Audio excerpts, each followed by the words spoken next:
Alright guys, we are at the very end of this and we will be looking at questions 13, 14, 15, and 16.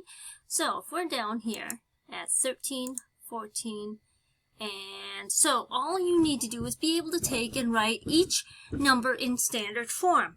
So basically all you're doing then is you're trying to take each value and tell me how many groups do you have.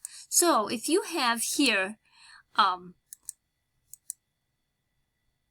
group of, move that out of the way, a group of, I'm going to change the color here. Okay. If you have a group, how many groups do you have of 1,000? How many groups of 1,000 do you have? Well, here you only have one group. How many groups of 100 do you have? Well, I have 300, so how many groups? Well, how many Benjamins would I have? I would have 3. How many groups, how many 10s do you have here? How many 10s in 80? 8. How many 1s in 7? 7. So here, your number would be, you would write 1,387. You would type that in this box here. You would type 1,387, okay? And that's what you would have there. So then if you come to 14, now remember, your numbers are different than my numbers, okay? I'm just showing you how to fill out the worksheet. I am trying to figure out how many groups of $1 bills. How many $1 bills do you have? I would have, here, I would have 4 $1 bills. I would have 4 of them. How many $10 bills would you have if you have $80? I have 8. How many $100 bills do you have if you have $200? I would have 2 $100 bills.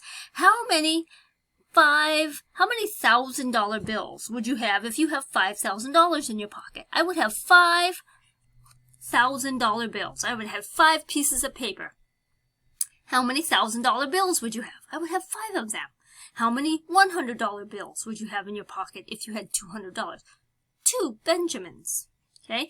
This is asking how many groups do you have. Remember, a piece of money is a group. Okay? A $10 bill is a group. It says you have 10 $1 bills all in one group on that piece of paper. That's what that means. So over here, you would write, 5,284. Okay? Because I have 5 groups of 1,000, 2 groups of 100, and 8 groups of 10 for 80. Okay? How many groups do you have? How many bills do you have for each place value? Okay? That's what you would have. Okay? So if we look at this one, I have 4 $1 bills. I have 4 of them. I have 2 $10 bills. I have 7 $100 bills, and I have 3 $1,000 bills. So then I would write over here, I would write that, type it over there, and I would say I would have 3,724 is what my answer would be. Okay? Now again, your numbers are different than my numbers. So here, I have 8 $1 bills. I have 8 $10 bills, 3 $100 bills, and 6 $1,000 bills. 6, 3, 8, 8. Okay, so then, here we go. I'm going to type that in there. I'm going to type 6, 3, 8, 8. And then I'm going to be done. Okay? Done, done, done. If you have questions, let me know. Remember, tomorrow, if you make it to Group 4, I won't give you any support. You should be able to do this all on your own. Good luck. Get 80% or higher, or you redo this worksheet.